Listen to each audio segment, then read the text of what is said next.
saya akan menjelaskan tentang pengertian dan konsep dasar pendidikan. Apa sih itu pengertian pendidikan?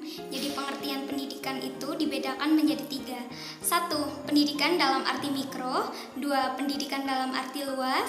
3. Pendidikan berdasarkan sistem. Apa sih pendidikan dalam arti mikro? Merupakan interaksi antara pendidik dan peserta didik, baik di keluarga, sekolah, maupun masyarakat. Sedangkan pendidikan dalam arti luas yaitu adalah proses interaksi antara manusia sebagai individu atau pribadi dalam lingkungan alam semesta, lingkungan sosial, masyarakat, sosial ekonomi, sosial politik, dan sosial budaya. Pendidikan berdasarkan sistem. Pendidikan sistem merupakan aplikasi pandangan sistem view or system thinking dalam upaya memahami sesuatu atau memecahkan suatu permasalahan. Siapa sih tokoh-tokoh yang mengemukakan tentang pendidikan? Yang ke-1 ada R.A. Kartini, Lembaga Pendidikan Sekolah Gadis tahun 1903. Yang kedua ada Dewi Sartika, Lembaga Pendidikan Sekolah Istri tahun 1904. Yang ketiga ada Rohana Kudus, Lembaga Pendidikan Sekolah Gadis tahun 1905. Yang keempat ada Kiai Haji Ahmad Dahlan, Lembaga Pendidikan Muhammadiyah 1912. Yang kelima ada Ki Hajar Dewantoro, Lembaga Pendidikan Taman Siswa tahun 1920. Tokoh pendidikan yang memberikan teorinya sebagai berikut. 1. Plato. Berdasarkan psikologi dan teori masyarakat, Plato mengemukakan beberapa fakta tentang pola pendidikan di mana keterampilan, seni, dan pengetahuan diwariskan. 2. Quintilian. Pendidikan hendaknya menghasilkan manusia yang baik, yang terampil berbicara, a good man skilled in speaking. John Locke.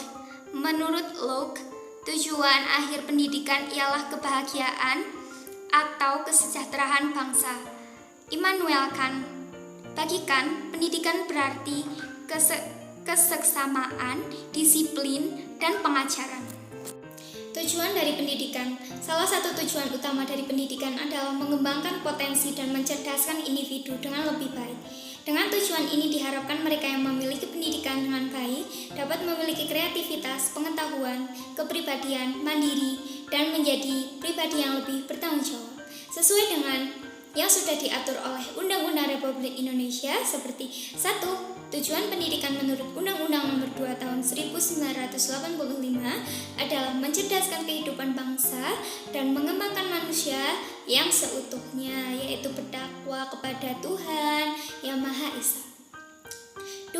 Menurut Undang-Undang Nomor 20 Tahun 2003, Pasal 3 tentang Sistem Pendidikan Nasional, tujuan pendidikan nasional adalah untuk mengembangkan potensi peserta didik agar menjadi manusia yang beriman dan bertakwa kepada Tuhan Yang Maha Esa.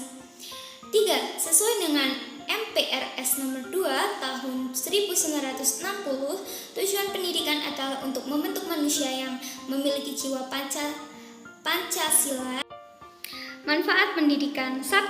Mampu untuk menciptakan generasi penerus bangsa yang ahli dalam berbagai bidang. 2. Menciptakan generasi penerus bangsa. 3. Untuk membentuk karakter bangsa yang bermartabat dan juga berbudi luhur. 4. Memberikan informasi dan pemahaman baik pada tahap perancangan maupun pelaksanaan pendidikan.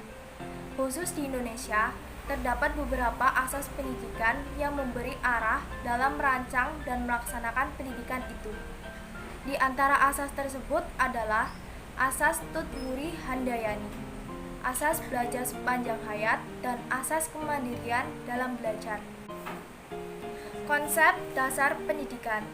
Pendidikan bagi manusia menjadi penting sebagai upaya untuk melakukan proses yang terencana dan bersenang-senang sebagai dasar untuk mengembangkan potensi dan hakikat kemanusiaannya. Pendidikan diselenggarakan sebagai suatu proses pembudayaan dan pemberdayaan siswa atau peserta didik yang berlangsung sepanjang hayat. Pendidikan bukan hanya berlangsung di sekolah. Pendidikan akan dimulai setelah anak lahir dan akan berlangsung sampai manusia meninggal dunia. Sepanjang hidup, ia akan mampu menerima pengaruh-pengaruh yang positif. Oleh karena itu, proses pendidikan akan berlangsung dalam keluarga, sekolah, dan masyarakat. Terdapat 3 jenis lingkungan pendidikan atau nama lainnya adalah tripusat pendidikan, yaitu yang pertama, keluarga. Keluarga merupakan lingkungan pertama dan utama bagi proses perkembangan seorang individu sekaligus merupakan peletak dasar kepribadian anak. Yang kedua, sekolah.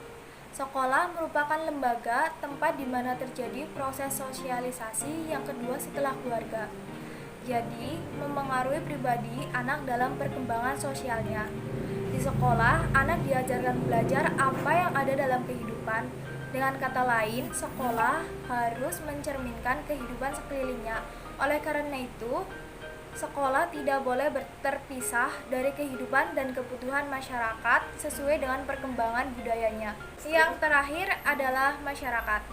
Masyarakat adalah bentuk pendidikan yang diselenggarakan di luar keluarga dan sekolah. Bentuk pendidikan ini adalah pada pemrolehan pengetahuan dan keterampilan khusus serta praktis yang secara langsung bermanfaat dalam kehidupan di masyarakat. Philips H. Combs atau Uyo Sadullah 1994 sampai 65 mengemukakan beberapa bentuk pendidikan di masyarakat antara lain: A. Program persamaan bagi mereka yang tidak pernah kursus atau putus sekolah. B. Program pemberantasan buta huruf. C. Penitipan bayi dan penitipan anak prasekolah. D. Kelompok pemudatan. E. Perkumpulan olahraga dan rekreasi. Yang terakhir, F. Kursus-kursus keterampilan.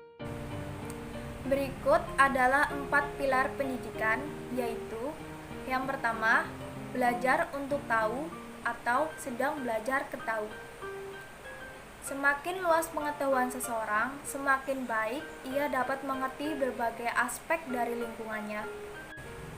Yang kedua, belajar untuk melakukan atau sedang belajar kemengerjakan. Yang dimaksud adalah hal utama yang dimainkan oleh pengetahuan dan informasi dalam industri manufaktur telah menyusul seperti akan keterampilan khusus bagi tenaga kerja. Konsep utama sekarang adalah kompetensi pribadi. Kompetensi pribadi ini dinilai dengan melihat campuran keterampilan dan bakat, menggabungkan keahlian bersertifikat yang diperoleh melalui pelatihan, teknis, dan kejuaraan, perilaku sosial, inisiatif pribadi, dan kemauan untuk mengambil resiko. Yang ketiga, belajar untuk menjadi atau sedang belajar kemengerjakan.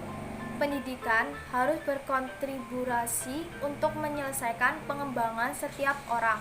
Semua orang di masa kecil dan remaja harus menerima pendidikan yang melengkapi mereka untuk mengembangkan independensinya sendiri, cara berpikir kritis dan bagus.